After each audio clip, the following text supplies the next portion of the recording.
Post Covid नंतर म्हणजे एक ड्रॅस्टिकली चेंज झालंय कॉर्पोरेट लाईफमध्ये म्हणा किंवा करिअर डेव्हलपमेंटमध्ये म्हणा. खूप साऱ्या स्किल्स आहेत की ज्या नवीन आल्यात. तर अशा कोणकोणत्या स्किल्स आहेत की सध्या आपल्याला हेल्प करू शकतात आपल्या करिअर डेव्हलपमेंटमध्ये? सो पोस्ट कोविड नंतर जे रिमोट एन्व्हायरमेंट जनरेट झालं, अदर दॅन मॅन्युफॅक्चरिंग कंपन्या, भरपूर कंपन्यांचं रिमोट एन्व्हायरमेंट हे झालं, तर त्या याच्यात स्किल डेव्हलपमेंटचा खूप चांगला स्केल बघायला मिळाला. ॲज अ HR मी नक्कीच सांगेन की लोकांनी त्यांचे सॉफ्ट स्किल म्हणा किंवा IT स्किल खूप चांगले डेव्हलप झाले. सो एक कम्युनिकेशन स्किलवर लोकांनी बऱ्यापैकी काम केलं आहे. सो दॅट इज ऑल्सो तेही खूप महत्त्वाचं आहे.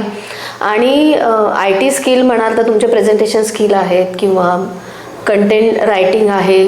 मग छोट्या छोट्या गोष्टी बघू शकतो, ईमेल ड्राफ्टिंग किंवा ओरल कम्युनिकेशन किंवा रिमोट प्रेझेंटेशन, ह्या गोष्टींवर पण बऱ्यापैकी लोकांनी भर दिला आणि विच इज व्हेरी इम्पॉर्टंट आणि खूप चांगलं डेव्हलपमेंट आहे ती.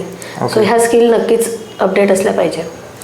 सपोज एखादा कॅन्डिडेट आहे जो इंटरव्ह्यूला आला आहे, तर जो इंटरव्ह्यू घेणारा असतो तर त्याच्या काय अपेक्षा असतात एका फ्रेशर कॅन्डिडेटकडून? फ्रेशरकडून एक छोटी बेसिक लाईन फ्रेशरकडून अपेक्षित असते की त्यांचा ॲटिट्यूड कसा आहे. ते की त्यांनी जर पॉझिटिव्ह ॲटिट्यूड असेल, एखादी गोष्ट येत नसेल प्रॅक्टिकल एक्सपोजरमधली जी इंडस्ट्रीमध्ये असते आणि एज्युकेशनमध्ये कदाचित ती मिळत नाही मुलांना.